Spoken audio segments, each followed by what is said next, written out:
Hi guys, Christine here, and I'm really glad you came by today because in this video I'm sharing with you the results of my not overly scientific or exhaustive study of these two products head to head. But it was in depth enough that I think it'll give you good information for you to make some decisions about your own future Mod Podge decoupage projects. And so in this case, I use Mod Podge Matte, which is my favorite. That's the one I use mostly for any project I'm doing, until now, when this version came along, Sparkbird Mod Podge Mix. So what this is a DIY formulation that I've made up based on things I saw online. And I'm sure there are a lot of other good DIY mixtures online, but none of them seem to be right for me for various reasons. This one that I mucked around a little bit with really seems to fit my bill. So what I wanted to do was be able to show you different applications of each of these that are the same applications using the same artwork, so you can see what happens in various real life situations. And I would not want to suggest you use this, even though it's great, until I did a little bit more research into, well, how does it really respond in certain situations. It's sort of like, it's why I always want to be honest with you. I don't want to tell you to use something that's less than great. It doesn't have to be perfect, but it has to be great. So anyway, that's neither here nor there. Let's stay on task. I'm going to show you what I learned about using these two products, and maybe you'll find something in it for your creative journey. So let's have a look. So now my job as a scientist and inventor is to test this to see how does it hold up in terms of, I know that I love it. I mean, I've used it a couple times, and I even put it on top of the Mod Podge matte finish I'd already put on this and loved.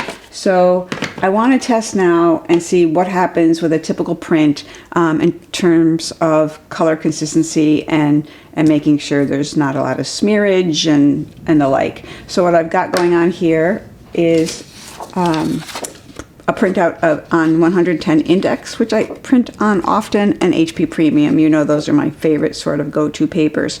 I've got this one marked Sparkbird, this one marked Mod Podge. And I'm going to just smear each respective medium on these areas. So then we can see, is there smearing?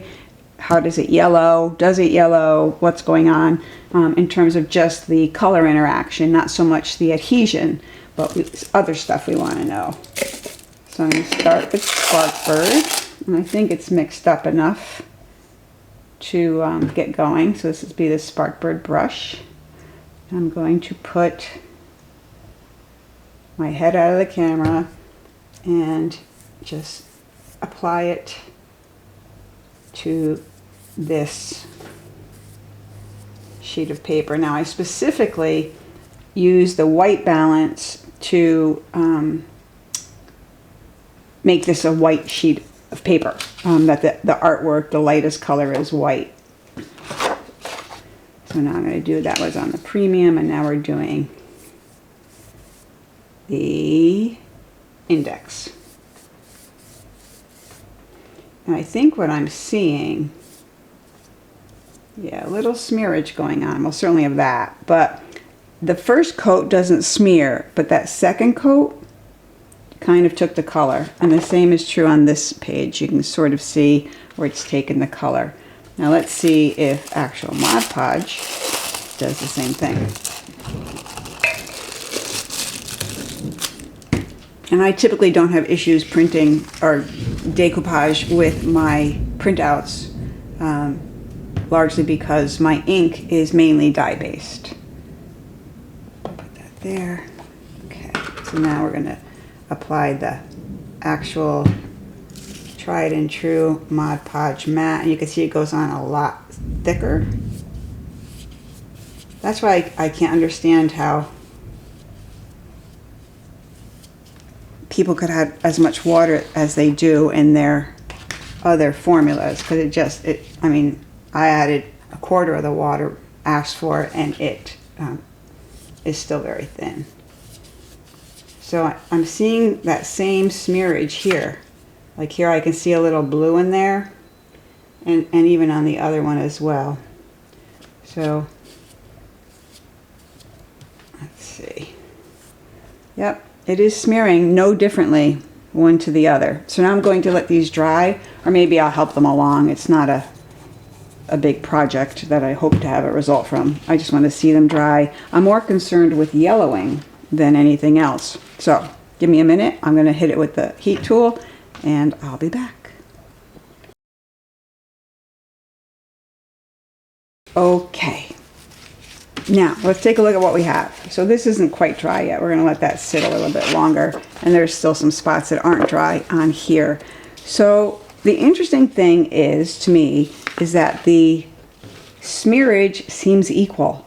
I have equal amounts of blue happening on both the 110 index and the HP Premium in the Mod Podge, and actually a little less in the Sparkbird version, in the Sparkbird formula.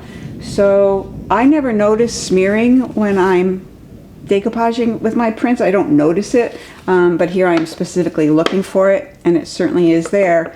But it's there with Mod Podge too.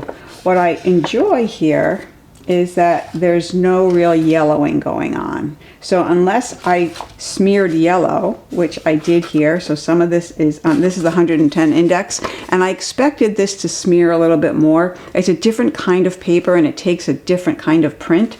So I'm not surprised that this one would smear a little more in both cases. But here it looks like I've picked up a little yellow. Here not so much, but I did pick up blue. So again, they seem really equal. So now what I want to try, and since I have these other printouts, and I've satisfied my question about how much yellowing, and I'm going to cut these apart, but let me first write on, well, I know which one is which. Because, well, I'm going to live dangerously, try and avoid the glue, because now I want to spray these with the sealer and do each of them again and see what happens. So you can see this you would call yellowing, but it's not really yellowing. It is smeared orange yellow into the white. So it's not actually yellowing the paper. If there wasn't yellow in it, there's no yellow. So that's good, because I don't want things overly yellow. And the same is true here. Like here, there's no yellow here. It's no yellowing. So anywhere where it's on a white area, there's no yellowing. So that's good. So now let me go take these, and I'm going to hit the bottom one at least on each of these with the sealer, and then let that dry for a few minutes and see whether that helps the smearing or matters at all. Okay, so I've sprayed the bottom of each of these sheets with sealer. And now I'm going to try the mediums again. And let's see if that helps with the smearage. So first here with, excuse me, yes, I have morning mouth. So my throat is all jammed up. So I'm going to start with the Sparkbird. And put this on.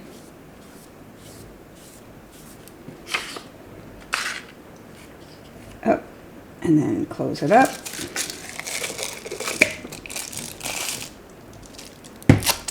And do regular Mod Podge on this one. So I'm going to move this out of the way so it can dry. Now it's also, this isn't truly scientific because these are also different papers.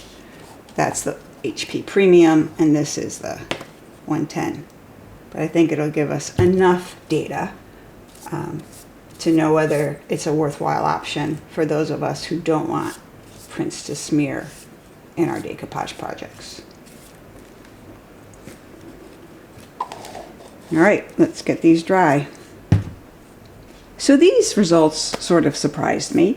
So this is the Sparkbird version of the sealer, and with the sealer, so I sprayed the printed paper with this, and in a decent amount. Yeah, I mean, a good coverage, and then let that dry a few minutes, and then added the Sparkbird version of Mod Podge. And you can see the smearage is pretty much non-existent. I mean, I don't see anything happening here. It looks white, all the print is still crisp. Whereas here you can see, or I hope you can see, that there's, you know, some blue here, there's some yellow that's smeared off here on the original. And this was the Mod Podge, this was Sparkbird, but the same is true here. There's a little blue smear there.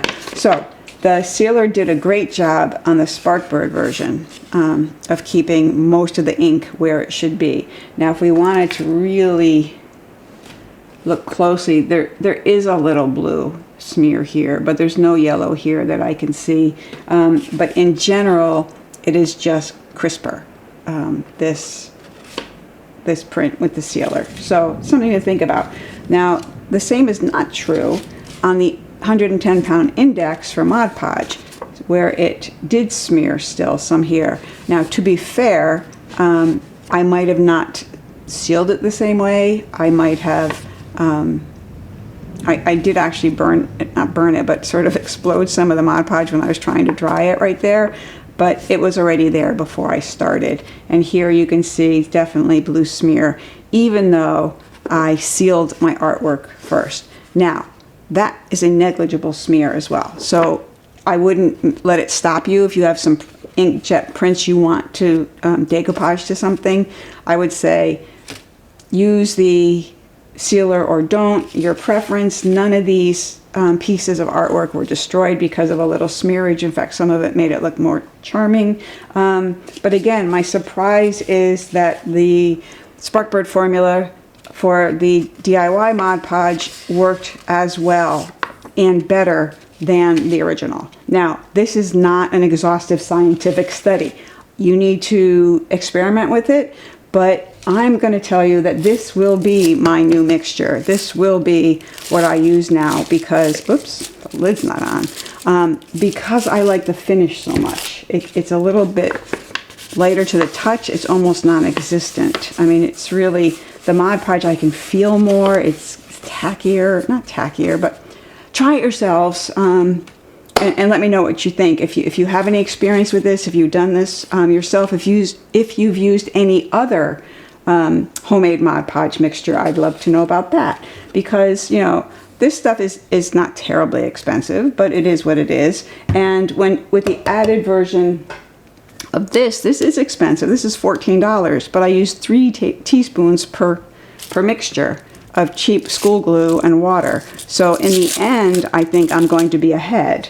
I also can make just the amount I need. So anyway, these are all the benefits. I think it works. I'm happy. I think it's a great little substitute for Mod Podge, and this version works for me. So go create, be awesome.